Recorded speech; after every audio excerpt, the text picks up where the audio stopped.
Governor కోటాలో ఎమ్మెల్సీలుగా professor Kodandaram, Aamir Ali ఖాన్ల ప్రమాణ స్వీకారానికి Telangana high court అయితే బ్రేక్ వేసింది.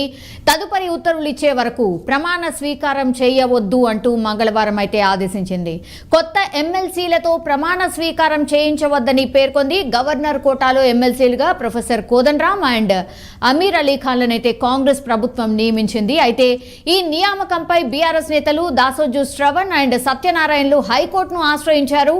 గతంలో తాము వేసిన పిటిషన్ విచారణ తేలేంత వరకు ఎమ్మెల్సీల నియామకాలను ఆపాలని పిటిషన్లో పేర్కోవడం జరిగింది.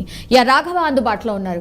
రాఘవ, అసలు ఏం జరిగింది? ఇదొక షాకింగ్ ఇన్సిడెంట్ అనుకోవచ్చు, ఎందుకంటే ఎవరు కూడా ఎక్స్పెక్ట్ చేయలేదు. నిన్న కూడా వీళ్ళు అసెంబ్లీలో ప్రమాణ స్వీకారానికని వెళ్తే కూడా గుత్తా సుఖేందర్ రెడ్డి కూడా రాలేదు. వాట్ ఈజ్ హ్యాపెనింగ్ అండ్ ఎందుకని హైకోర్టు ఇట్లాంటి ఆదేశాలు జారీ చేసింది? గవర్నర్ కోట ఎమ్మెల్సీల పిటిషన్ పై ఈరోజు హైకోర్టు మధ్యంతర ఉత్తర్వులు జారీ చేసింది. గత ప్రభుత్వ హయాంలో గవర్నర్ కోటాలో అప్పటి ప్రభుత్వం ఇద్దరు పేర్లను ప్రకటించడం జరిగింది. దాంట్లో సత్యనారాయణ పేర్లను సిఫార్సు చేయడం జరిగింది గవర్నర్ కోటాలో. అయితే గవర్నర్ దీన్ని తిప్పి పంపించడం జరిగింది. వీళ్ళకు ఆమోద వేయకపోవడంతో వాళ్ళిద్దరు వ్యవహారం అంశంగానే ఇంకా పెండింగ్ లోనే ఉందని చెప్పేసి చెప్పుకోవచ్చు. ఇలాంటి సమయంలో కొత్త గవర్నమెంట్ లో ఏర్పడినటువంటి కోదండరాం, అదేవిధంగా అమీర్ అలీ వీళ్ళిద్దరికి సంబంధించినటువంటి ప్రమాణ స్వీకార కార్యక్రమం 2-3 రోజుల్లో జరగాల్సింది. అంటే నిన్ననే జరగాల్సింది. రేపు ఎల్లుండికి ప్రమాణ స్వీకార కార్యక్రమం జరగనున్న నేపథ్యంలోనే హైకోర్టు ఈ రోజు మరోసారి బెంచ్ పైకి దాసోజు శ్రవణ్ వేసినటువంటి పిటిషన్ రావడం జరిగింది. దీనిపైన విచారణ జరిపినటువంటి కోర్టు దాసోజు శ్రవణ్ తరఫున న్యాయవాది తన వాదనలు వినిపించడం జరిగింది. మాకు సంబంధించినటువంటి పిటిషన్ లో ఎలాంటి తీర్పు ఇవ్వకుండా ఇప్పుడు ఉన్నటువంటి కొత్తగా ఏర్పడినటువంటి ఎమ్మెల్సీగా ఎన్నికైనటువంటి వారికి ప్రమాణ స్వీకారం చేయకుండా ఆపాలి అని చెప్పేసి కూడా తన వాదనలు వినిపించడం జరిగింది. సో దీన్ని కోర్టు వాళ్ళ వాదనను ఏకీభవిస్తూ ప్రస్తుతం మధ్యంతర ఉత్తర్వులు జారీ చేయడం జరిగింది. ఈ గవర్నర్ కోటాలో ఎమ్మెల్సీల ప్రమాణ స్వీకారానికి బ్రేక్ వేస్తూ తదుపరి ఉత్తర్వులు వచ్చే వరకు కొత్త ఎమ్మెల్సీల ప్రమాణ స్వీకారం చేయవద్దని చెప్పేసి కూడా హైకోర్టు ఆదేశాలు జారీ చేయడం జరిగింది. దీనికి సంబంధించినటువంటి తదుపరి విచారణలను ఫిబ్రవరి 8వ తేదీ వరకు వాయిదా వేయడం జరిగింది. ఫిబ్రవరి 8వ తేదీ మరొకసారి దీనికి సంబంధించినటువంటి వాదనలు కొనసాగనున్నాయి. ఆ రోజు కోర్టు ఎలాంటి తీర్పునిచ్చిందనేది కూడా వేచి చూడాల్సి ఉంది. సౌమ్య, ఓకే, అంటే ఇదంతా ప్రాసెస్ ఉంది, మరి ఎందుకని గవర్నర్ ఆమోదం తెలిపారు? మరి ఇది కోర్టులో నడుస్తుంది అన్నటువంటి విషయం అందరికీ తెలిసిందే కదా. మరి గవర్నర్ ఎందుకని పర్మిషన్ ఇచ్చారు?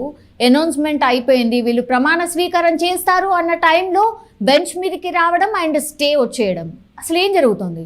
అంటే ఇప్పటికీ గతంలో కూడా దాసోజు శ్రవణ్ అనేక సార్లు కోర్టులో పిటిషన్ వేసిన తర్వాత కూడా 2-3 సార్లు హియరింగ్ కి రావడం జరిగింది. దీంతో పలుమార్లు దాసోజు తమ వాదనలు వినిపించడం జరిగింది. ఆదేశాలు జారీ చేయాలి, తమ ప్రమాణ స్వీకారం చేయడానికి తమకు గవర్నర్ ద్వారా అనుమతించాలని చెప్పేసి కూడా అతను కోరడం జరిగింది. అయినప్పటికీ కూడా ఈ కోర్టులో ఇంకా హియరింగ్ కొనసాగుతున్న నేపథ్యంలోనే కొత్త గవర్నమెంట్ ప్రభుత్వం ఏర్పడడం, కొత్త ప్రభుత్వంలో ఉన్నటువంటి కొత్త వాళ్ళను ఎమ్మెల్సీగా వాళ్ళు ప్రభుత్వం నామినేట్ చేయడం, తర్వాత ప్రభుత్వం గవర్నర్ కోటాలో అనుమతి కోరుతూ వాళ్ళిద్దరు పేర్లు కూడా సిఫార్సు చేయడంతో గవర్నర్ కూడా ఓకే చేయడం జరిగింది. సో ఒకవైపు కోర్టు కేసు నడుస్తున్న సమయంలోనే కొత్త ప్రభుత్వం ఏర్పడడం, కొత్త ప్రభుత్వం ఏర్పడినటువంటి కొత్త వ్యక్తులు రావడం అనేది కూడా కొనసాగింది. సో ఇలాంటి ప్రమాణ స్వీకారం జరిగే సమయంలోనే ఒక్కసారిగా గవర్నర్ కోటాకు సంబంధించినటువంటి కేసు వ్యవహారంలో హైకోర్టు మరోసారి ఈరోజు తాజాగా బెంచ్ మీదకి వచ్చిన తర్వాత దాసోజు శ్రవణ్ తరఫున న్యాయవాది ఇప్పటికే దీంట్లో గత ప్రభుత్వం సిఫార్సు చేసినటువంటి ఎమ్మెల్సీల ప్రమాణ స్వీకారం జరగలేదు, అసలు వీళ్ళని ఎందుకు ఆపేయడం జరిగిందనే దానిపైన కూడా ఇంకా క్లారిటీ రాలేదు. కాబట్టి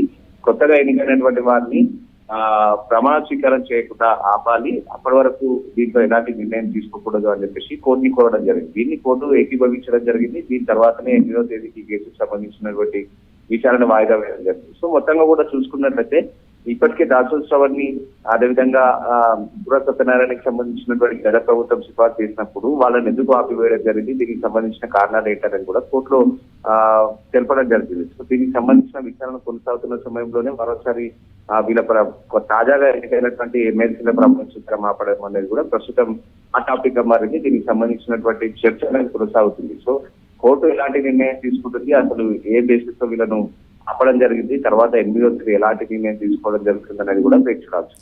జనరల్లీ ఏం జరగవచ్చు రాఘవ, అంటే ఎవరి వైపు ఉండొచ్చు? ప్రస్తుతం అధికారికంగా గవర్నర్ గతంలో పెట్టినటువంటి సిఫార్సు ఏదైతే గత ప్రభుత్వం గవర్నర్ కోటాలో ఉండాల్సినటువంటి ఎమ్మెల్సీలను సిఫార్సు చేయడం జరిగిందో అది గవర్నర్ ఆదేశాలను గవర్నర్ నిర్ణయం మేరకు వాళ్ళని నియమించడం జరుగుతుంది. సో వాళ్ళని తిరస్కరించడం జరిగింది కాబట్టి అది గవర్నర్ ఇష్టానుసారంగా జరుగుతుంది. సో ఇప్పుడు ఉన్నటువంటి కొత్తగా ఎన్నికైనటువంటి కోదండరాంతో పాటు మరో వ్యక్తిని ఎమ్మెల్సీగా గవర్నర్ కోటలో ఆమోదించడం జరిగింది కాబట్టి వాళ్ళిద్దరికి గవర్నర్ ఇష్టపూర్వకంగానే వాళ్ళని ఆమోద ముద్ర వేయడం జరిగింది కాబట్టి వాళ్ళు ఎమ్మెల్సీగా కొనసాగుతారు. వాళ్ళ ప్రమాణ స్వీకారం అనేది యథావిధిగా కొనసాగుతుంది. సో గవర్నర్ కోటాలో ఉన్నటువంటి గవర్నర్ ఆమోదించనే వాళ్ళు ఎమ్మెల్సీగా ఎన్నుకోబడతారు కాబట్టి వీళ్ళిద్దరు ఇప్పుడు ఉన్నటువంటి తాజాగా కొత్త ప్రభుత్వంలో ఏర్పడినటువంటి దాంట్లో ఎవరైతే ఇద్దరు ఉన్నారో వాళ్ళిద్దరికి మాత్రమే అవకాశం ఉండే ఛాన్సెస్ ఎక్కువగా కనిపిస్తున్నాయి. అయితే గతంలో ఉన్నటువంటి వాళ్ళు ఎవరైతే దాసోజు శ్రవణ్ పురసత్యనారాయణకి సంబంధించి గతంలో ఎందుకు ఆమోదించలేదు దానికి సంబంధించినటువంటి వివరాలను కోర్టులో అక్కడ ఉన్నటువంటి పబ్లిక్ ప్రాసిక్యూటర్ వీళ్ళందరూ కూడా వినిపించడం జరుగుతుంది. దాని తర్వాత కోర్టు ఎలాంటి నిర్ణయం తీసుకుంటున్నది కూడా వేచి చూడాల్సి ఉంటుంది. ఆల్రైట్ రాఘవ, మొత్తం మీద అది గవర్నర్ కోటాలో ఎమ్మెల్సీలుగా ప్రొఫెసర్ కోదండరాం అండ్ అమీర్ అలీ ఖాన్లను అయితే కాంగ్రెస్ ప్రభుత్వం నియమించింది. అయితే ఈ నియామకంపై బీఆర్ఎస్ నేతలు దాసోజు శ్రవణ్ అండ్ సత్యనారాయణలు అయితే హైకోర్టును ఆశ్రయించడం జరిగింది. గతంలో తాము వేసిన పిటిషన్ విచారణ తేలేంత వరకు కూడా ఎమ్మెల్సీల నియామకాలను ఆపాలంటూ కూడా పిటిషన్లో పేర్కోవడం జరిగింది. ఇరువైపుల వాదనలు విన్నటువంటి న్యాయస్థానం తదుపరి ఉత్తర్వులు వచ్చే వరకు కూడా ప్రమాణ స్వీకారం చేయించవద్దని కూడా ఆదేశాలు జారీ చేసింది. అంతకంటే ముందు ప్రభుత్వం ఎమ్మెల్సీలుగా నియమించడంతో ప్రమాణ స్వీకారం చేసేందుకు కోదండరాం అండ్ అమీర్ అలీ ఖాన్లు సిద్ధం అయిపోయారు కూడా. అండ్ మండలి చైర్మన్ అందుబాటులో లేరని చెప్తూ ప్రమాణ స్వీకారంపై అయితే ఒక హై డ్రామా కూడా కొనసాగింది. ఇంతలోనే కోర్టు తాజా ఆదేశాలు జారీ చేయడంతో ఈ వ్యవహారం ప్రస్తుతమైతే రాజకీయంగా మరో ట్విస్ట్గా అయితే మారిపోయిన సిచ్యువేషన్ స్పష్టంగా కనిపిస్తోంది. సో ఒక రకంగా గవర్నర్ ఆమోదించినటువంటి ఇద్దరు వ్యక్తులు ఎమ్మెల్సీగా ఎవరినైతే ఎన్నుకుందో వాళ్ళకి ఒక రకంగా చుక్కెదురు అనుకోవచ్చు. ఎందుకంటే ఓకే, కోర్టు ఆదేశాలు వచ్చేంత వరకు ఆగాల్సిందే, ఆ తర్వాతనే ప్రమాణ స్వీకారం అనేటువంటిది అయితే స్పష్టంగా తెలుస్తోంది. సో కోర్టు తదుపరి విచారణ అయితే 8వ తారీఖు ఉంది, ఫిబ్రవరి 8వ తారీఖు. సో ఫిబ్రవరి 8వ తారీఖున మరి ఎలాంటి తీర్పు వెలువరించబోతోంది, ఆ తర్వాతనే ప్రమాణ స్వీకారం డెఫినెట్లీ ఉండబోతోంది.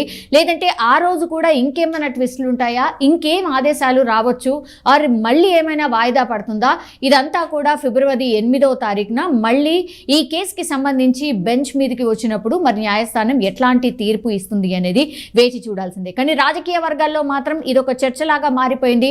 ఎందుకంటే మనకు అందరికీ తెలుసు, ఒక్కసారి ప్రొఫెసర్ కోదండరాం అండ్ ఇంకో వ్యక్తిని ఎన్నుకున్న తర్వాత కేటీఆర్ కావచ్చు అండ్ బీఆర్ఎస్ నాయకులు కావచ్చు, హరీష్ రావు కావచ్చు, చాలా టైమ్స్ కామెంట్ చేశారు, గవర్నర్ ఎవరినైతే మేము ఎవరికైతే ఎమ్మెల్సీ పదవులు కావాలి ఆర్ ఎమ్మెల్సీలో వీళ్ళని నామినేట్ చేశామో వీళ్లకు ఆమోద ముద్ర తెలపండి అన్నటువంటి వాళ్ళని కాకుండా